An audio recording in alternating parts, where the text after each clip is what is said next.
Day, a Monday night countdown presented by Subway. MetLife Stadium, not far from where we are here in the Seaport District at Pier 17 in New York City. And making our night, not only do we have one of Tom Brady's all-time favorite receivers, Hall of Famer Randy Moss, but we have, he grew up a Niners fan, one of his all-time favorite quarterbacks, Hall of Famer Steve Young, who is off the road. Back from the front lines, Susie. The war correspondent out there on the front lines, and the only guy in the stadium. We're just laughing about yelling at John Gruden, throw the ball, John. Like they could hear me. Look, who is that yelling down there? Pass, pass. I was just screaming out stuff. We saw your Twitter pictures with your feet up. Yeah, it's great. All right. Well, now we're so great. I'm glad. I'm happy to be here. Welcome. I feel at home. I feel at home. Nice to see you, Steve. Also here, Morgan McFarland, Adam Schefter.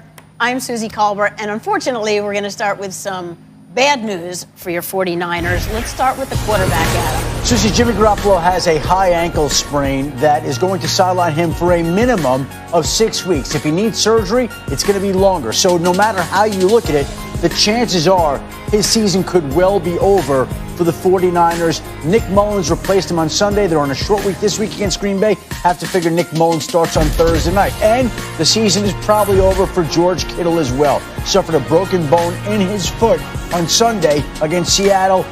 He is expected to miss 8 weeks. Just do the math. Why would you bring him back at the end of the year? The season may be over by the time he can come back. So the season looks like it's over for George Kittle, over for Jimmy Garoppolo. And the 49ers, once they put those players in IR, will have $80 million worth of players on injured reserve this season. That's not the way to try to get back to the Super Bowl. It's like the injuries just won't quit. I mean, how do you proceed from here?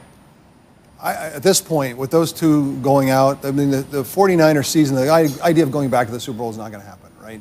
And how do we get into a playoff picture? They've got to go 6-2 from here. Yeah. Look at the teams they've got to play. They've got the Bills. They've got to play in the division. They've got to go to New Orleans. I mean, this looks like a disastrous year. And so it creates a focus on the one question coming into this year that you had about the 49ers is, can we get to a place where Kyle Shanahan, this innovative offensive coordinator, one of the best head coach in the league, can find a quarterback that he can trust and just be expansive with rather than protect. And I think that's been the issue with Jimmy, and I think that $25 million and a shrinking salary cap with this injury, let's bat it around, but I just don't know how Jimmy ends up being the quarterback for the 49ers next year. Well, if you don't have Jimmy Garoppolo at the quarterback, we have to find somebody else to be able to put in that position. And you're right. Kyle has protected his quarterback. Like, I look at Jimmy Garoppolo and Jared Goff as the same guy. They're both mobile quarterbacks that their coach have schemed up for them a great offense. Outside zone, play action. We're going to cut the field in half and make your reads very, very simple. And let's not forget, Jimmy has played good football. He got him to a Super Bowl, and he's within one throw to Emmanuel Sanders down the middle of the field of winning that Super Bowl. I don't know if the 49ers are ready to move on from Jimmy Garoppolo. They do want better quarterback play, but whether or not they're ready to cut bait because there's no more guaranteed money, that's yet to be seen.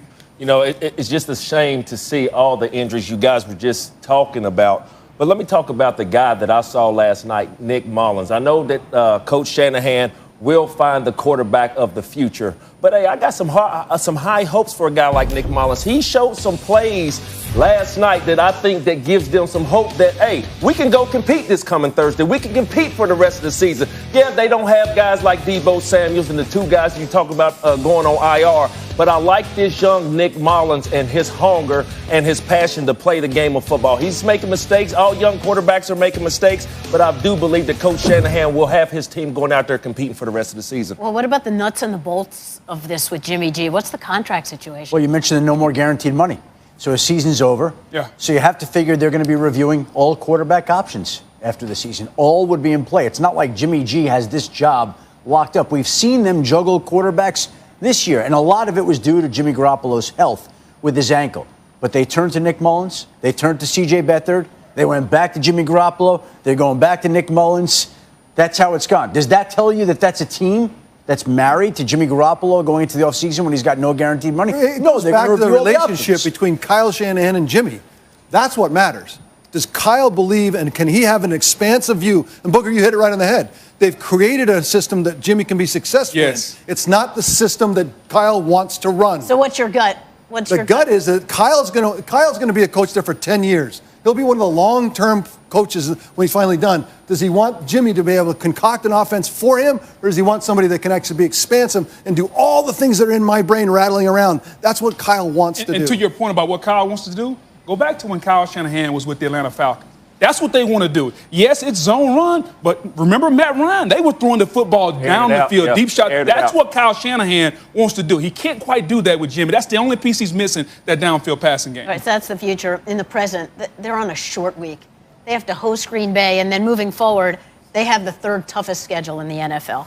Adam, let's move on to some other news and notes, and let's start here with Bears wide receiver Javon Wims. The NFL suspended him today 2 games for throwing the punches that he did on Sunday in that game and for the way that he acted. And when I spoke to one person in the league office today, they called it, and I used these words that came to me, ridiculous by Wims, no place in the sport. When you see somebody punch a player like that, look at his reaction, and then he comes back and hits him again.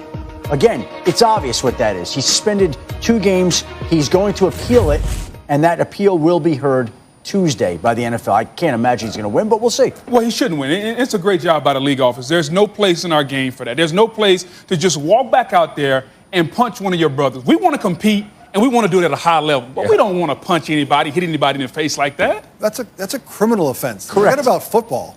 That's just an assault. That's just flat out going out and assault somebody. You should wonder if someone should be arrested for just assault. Forget about being on a football field. You can't. Human beings can't do that to each other. And listen, on a whole different note, I'm concerned about my guy C.J. Gardner-Johnson. Like, that's twice in the last month. Michael Thomas allegedly punched him in practice, and now Javon Wims gets him. At some point, man, stand up for yourself. Like, stop getting punched in the face so many times. What is going on there with this kid? What's going on with this kid? What is happening there? There must be a deeper story. It's gotta be. Don't just get hit in the face like that. No, but really, in all honesty, for the league to take instant action like that is good for our league. Like you said, Boog, we're out here competing each and every day to try to go out there and provide for our families, and to have something like that will not be tolerated in our game. No way, no how. Not tolerated. And finally, Adam, COVID updates? It wouldn't be a week without one of them, Susie, and so there are a few of those today. The Ravens cornerback Marlon Humphrey said today that he tested positive for COVID. He's going to be out for this Sunday's game. A.J. Dillon, the Packers running back, tested positive. He was placed on the reserve COVID-19 list. He will not play Thursday against the 49ers. And 2 Cardinals tested positive. Byron Murphy, Devon Kennard, both on the COVID list. And again, I think short term here, A.J. Dillon, Packers playing Thursday night.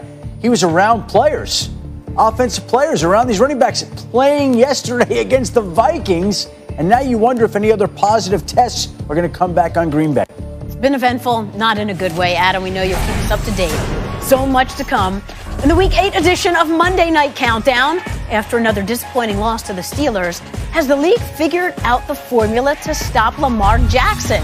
Kryptonite, maybe. Plus, we'll open Boomer's vault. There were plenty of great defensive plays on Sunday. That's a nice change. Could one of these top Boomer's list? And Tom Brady sits down with our Randy Moss for the first time as a Buck. It's fair to say Tom isn't missing the New England weather. It's about 91. You know I love that. I'm telling you, if I never go back to cold weather again, it'd be too soon.